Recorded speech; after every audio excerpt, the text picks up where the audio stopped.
Guten Tag! Cette vidéo est la suite d'une autre, donc si vous ne l'avez pas vue, je vous conseille de regarder la première d'abord, le lien est dans la description. Enfin bon, qui suis-je pour vous dire quoi faire?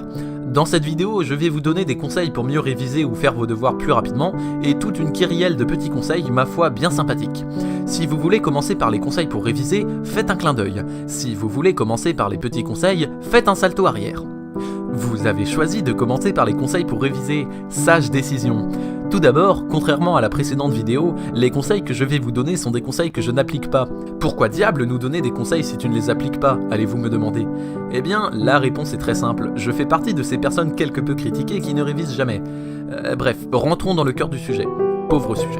Faites-vous partie de ces gens débordés par le travail qui doivent mettre leur plaisir de côté pour obtenir un diplôme, afin d'obtenir un emploi, afin de faire un travail qu'ils n'aiment pas durant 40 ans en grimpant les échelons à une vitesse ridiculement lente et en passant des nuits blanches à faire des PowerPoint sur les différentes manières de racheter le brevet du cure-dent? Sachez que dans ce cas-là, non seulement vous devriez lutter pour l'instauration du communisme et de la démocratie... Et excusez-moi, j'ai une petite quinte d'espoir. J'en étais où? Ah oui, si vous êtes débordé par le travail, vous êtes au bon endroit. D'ailleurs, même si vous n'avez pas beaucoup de travail, vous êtes au bon endroit. Grâce à mes conseils, vous pourrez finir un DM de neurochimie algorithmique avancé en moins de 5 minutes. Enfin, peut-être un petit peu plus que 5 minutes. Bon, commençons par le commencement. Le premier conseil que j'ai à vous donner est de réviser un peu de temps en temps plutôt que beaucoup d'un seul coup. Bon, c'est un peu le conseil pourri que vous donnent tous vos profs, mais c'est un conseil comme un autre. Ensuite, au lieu de dormir en cours et de réviser chez vous, révisez en cours et dormez chez vous. Plus vous écouterez en cours, moins vous aurez à réviser. Si vous avez des problèmes de mémoire qui font que même avec des heures de révision par jour, vous ne connaissez pas vos cours, cherchez sur internet des méthodes pour améliorer votre mémoire, vous en trouverez des millions. Un conseil important que j'ai à vous donner, bien qu'il semble logique, est d'optimiser votre matériel et l'utilisation que vous en faites. Par exemple, si vous travaillez sur un ordinateur, optez pour un clavier de Dvorak qui vous permettra d'écrire plus rapidement, ou améliorer votre dactylographie. Sur le long terme, le gain de temps est énorme. Si vous n'avez aucune idée de comment améliorer votre matériel de travail et la manière dont vous vous en servez, eh bien, Internet est votre ami. Ou sinon, demandez-moi dans les commentaires, mais sachez que j'aurai potentiellement la flemme de vous répondre. Maintenant que vous prenez moins de temps, il va falloir mieux gérer ce temps. Pour commencer, enlevez toute distraction visuelle de votre lieu de travail, car des petits coups d'œil de temps en temps à vos décorations peuvent nuire à votre concentration. Ensuite, si vous le pouvez, ne travaillez pas dans votre chambre, c'est le meilleur moyen de perdre toute motivation. Allez plutôt travailler dans une pièce à part ou dans un cybercafé. Waouh, les cybercafés, saut 2010. Il y a aussi une chose toute simple que vous pouvez faire pour avoir plus de motivation. Travaillez avec un ami, encore une fois dans un fucking cybercafé si vous le pouvez. Par contre, si vous avez de la motivation mais que le problème est votre productivité, évitez de travailler avec vos amis. Quoi qu'il en soit, réduisez les sources de distraction, visuelles ou sonores, éteignez vos téléphones et essayez d'être dans un lieu silencieux, comme par exemple un concours de headbang. Non, pas un viol en bande, un concours de headbang. Phew, ça va vos oreilles? Si vous devez travailler sur une longue période, j'ai une technique miracle pour vous. Une technique approuvée et appliquée par les plus grands. Une technique qui va changer votre vie. Une technique qui vous dotera de pouvoirs surnaturels. Qui vous permettra de parler aux fourmis, de voler, de lécher votre putain de coude. Cette technique nous vient tout droit d'Italie et elle s'appelle la méthode Chuck Norris. Enfin, officiellement, elle s'appelle technique Pomodoro. Mais je préfère Chuck Norris. C'est une technique toute simple. Pomodoro en italien ça signifie tomate. Donc vous saisissez une tomate, vous la découpez en deux, vous mangez une moitié et mettez l'autre moitié dans votre... Hop, arrêtez tout de suite, c'était une putain de blague. Non, en fait c'est beaucoup plus simple. Voici la vraie technique Pomodoro. Étape 1, faire sonner votre téléphone dans 25 minutes.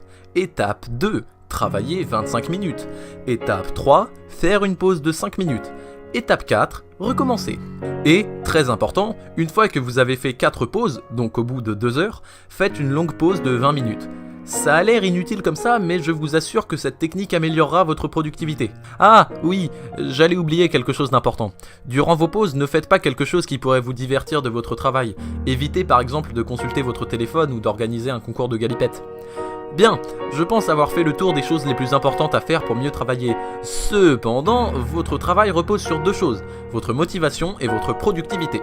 Donc si vous manquez d'un des deux, ou même des deux, dites-le moi en commentaire et je ferai peut-être une vidéo spéciale à ce sujet. Passons maintenant aux petits conseils de la mort qui tue qui feront que vous vous sentirez en cours comme dans votre deuxième maison. Je vais essayer d'en donner le plus possible en 30 secondes. Vous êtes prêts? C'est parti! Prenez connaissance de ce qui entoure votre collège ou votre lycée pour occuper vos longues pauses, magasins, cinéma, bibliothèque et j'en passe. Appliquez toutes les mesures nécessaires pour garder votre batterie de téléphone au top de sa forme. Ne pas avoir de batterie peut parfois être un gros problème. Rappelez-vous que les profs sont des êtres humains, mais pas envers vous. Pliez-vous aux exigences les plus stupides de vos profs, même si cela inclut que votre putain de prof d'anglais de merde préfère les classeurs aux trieurs alors que la seule différence c'est des putains d'anneaux. Ah, fallait que ça sorte. Si toutefois vous commencez à sympathiser avec un prof, vous pouvez commencer à agir avec lui comme avec n'importe qui. Mais si ce n'est pas le cas, considérez vos profs seulement comme des profs. Ne mangez pas vos camarades. Ah, au fait, j'ai inventé une technique pour que votre paire d'écouteurs ne s'en mêle presque jamais dans votre poche. Si la vidéo atteint les 10 000 likes, je vous la partagerai.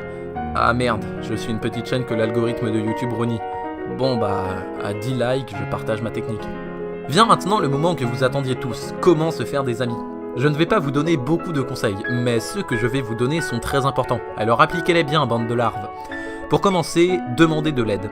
Quand vous demandez de l'aide à quelqu'un, cela va créer une complicité entre vous deux, et en plus c'est une très bonne manière d'aborder quelqu'un. Bon, évidemment, ne demandez pas de l'aide trop souvent, mais n'hésitez pas à demander ce qu'il y a à faire pour demain aux gens qui ont l'air sympas. Bah ouais, vous avez comme par hasard oublié de noter vos devoirs. Ah, flûte alors. Le deuxième conseil est de toucher les gens. Enfin, ne les touchez pas n'importe où. Dans notre beau pays, une main sur l'épaule est une agression sexuelle, donc faites attention. Mais n'hésitez surtout pas à toucher l'avant-bras ou le dos de quelqu'un quand vous en avez l'occasion.